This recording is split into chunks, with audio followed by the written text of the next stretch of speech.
जैसा कि विदित है कि 23 नवंबर 2025 को भोपाल में आयोजित एक समारोह में आईएएस अधिकारी संतोष वर्मा ने आरक्षण व्यवस्था पर बात करते हुए कहा कि जब तक कोई ब्राह्मण अपनी बेटी मेरे बेटे को दान नहीं करता या उससे संबंध ना बना ले, तब तक आरक्षण जारी रहना चाहिए। इस बयान का वीडियो सोशल मीडिया पर वायरल हुआ और बस फिर क्या, जैसे आग में घी डाल दिया गया हो। कई समुदाय व सामाजिक संगठनों ने इसे जात आधारित अपमानजनक टिप्पणी करार दे दिया और पूरा ब्राह्मण समाज भड़क उठा। उसी कड़ी में आज उत्तर प्रदेश के जनपद मुरादाबाद में भी अखिल भारतीय क्षत्रिय महासभा ने आईएएस अधिकारी संतोष वर्मा के विरुद्ध सरकार को ज्ञापन सौंपा है, जिसमें आईएएस संतोष वर्मा द्वारा ब्राह्मण समाज पर की गई आपत्तिजनक टिप्पणी का खुलकर विरोध किया गया और ब्राह्मण समाज में बड़े पैमाने पर रोष नजर आया। आज बड़ी संख्या में मुरादाबाद में ब्राह्मण समाज ने इकट्ठा होकर संतोष वर्मा के विरुद्ध नारेबाजी के साथ जोरदार प्रदर्शन किया। बता दें कि आईएएस अधिकारी संतोष वर्मा का पहले से ही आपराधिक इतिहास है, जिसमें उन पर फर्जी न्यायालय आदेश तैयार करने का भी आरोप है और महिलाओं के साथ धोखाधड़ी व शोषण करने के आरोप हैं। इसके अलावा संतोष वर्मा पर पदोन्नति के लिए फर्जी दस्तावेज और मनगढ़ंत अभिलेख प्रस्तुत करने के भी आरोप हैं।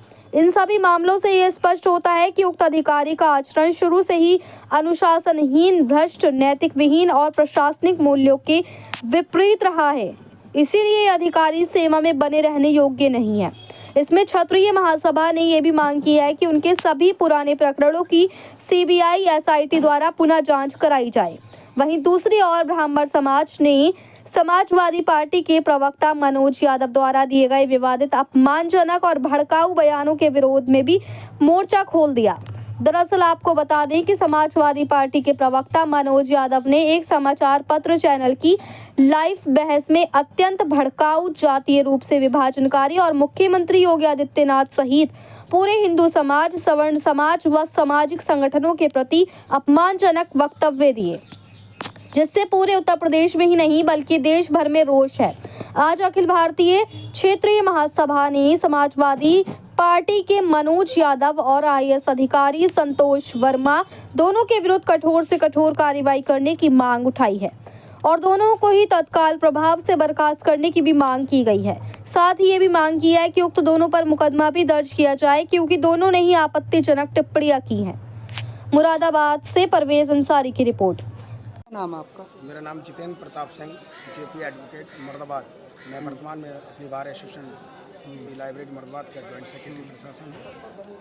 किस सिलसिले में आपने ज्ञापन दिया था? आज दिनांक 28/11/2025 को आईएएस संतोष वर्मा के खिलाफ हम एक ज्ञापन देने आए हैं माननीय अपने जिलाधिकारी महोदय मुरादाबाद को, और सापा के प्रवक्ता हैं मनोज यादव, उनके भी एक खिलाफ एक ज्ञापन देना है। हम दोनों के खिलाफ एक ज्ञापन के माध्यम से बात कहना चाहते हैं कि सपा प्रवक्ता मनोज यादव ने भी अपनी बातों में मर्यादित टिप्पणी की है सवर्ण समाज के खिलाफ, और आईएएस संतोष वर्मा ने भी मध्य प्रदेश में एक सभा में सवर्ण समाज की बेटियों के खिलाफ, उनकी महिलाओं के खिलाफ भी मर्यादित टिप्पणी की है, जो संविधान के अनुच्छेद 14, 15, 21 का वायलेंस है। ऐसे आईएएस जो संवैधानिक पदों पर बैठे हैं, जिनको बोलने तक का ज्ञान नहीं, बोलने तक की तमीज़ नहीं, आरक्षण के बल पर संविधान के पदों पर बैठकर समाज और समाज की महिलाओं के खिलाफ ऐसी मर्यादित टिप्पणी का बखान कर रहे हैं। और आरक्षण क्या, आरक्षण की देन हम नहीं है। आरक्षण के बल पर बहुत सारे लोग कुछ पदों पर बैठ गए और अपने पदों पर बैठने के बाद उन्होंने समाज में कोई ऐसा कार्य नहीं किया जिसमें समाज का उत्थान हो, बल्कि समाज को कलंकित किया है और सवर्ण समाज के खिलाफ हमेशा आगे बढ़ते हैं। अगर इतना ही इनके बाजुओं में दम है तो सरकार की रोटियों पर क्यों पलते हैं? सरकार की रोटियों का आरक्षण क्यों लेते हैं? अपने बलबूते पर, अपने एजुकेशन पर, अपनी शारीरिक और मानसिक दक्षता के आधार पर अपनी जीवन शैली जिए।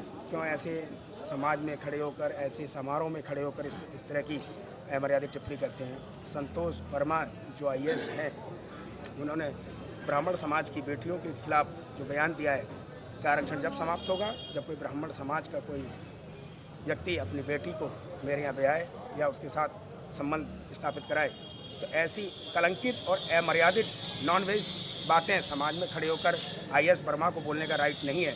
ये फंडामेंटल राइट का भी उल्लंघन है और कॉन्स्टिट्यूशन का भी उल्लंघन है, जो आर्टिकल 14, 15 का वायलेंस करता है। तो मैं इस मीडिया के माध्यम से और ज्ञापन के माध्यम से जितेंद्र प्रताप सिंह एडवोकेट मुरादाबाद सरकार से अपील करता हूं कि ऐसे आईएएस संतोष वर्मा के खिलाफ तुरंत एफआईआर दर्ज हो और उसको उसके पद से बर्खास्त किया जाए और दंडात्मक कार्य भी की जाए, ताकि भविष्य में कोई भी ऐसा व्यक्ति, किसी भी महिला, किसी समाज के खिलाफ ऐसी बातें ना करें, क्योंकि श्रवण समाज ही कलंकित नहीं है।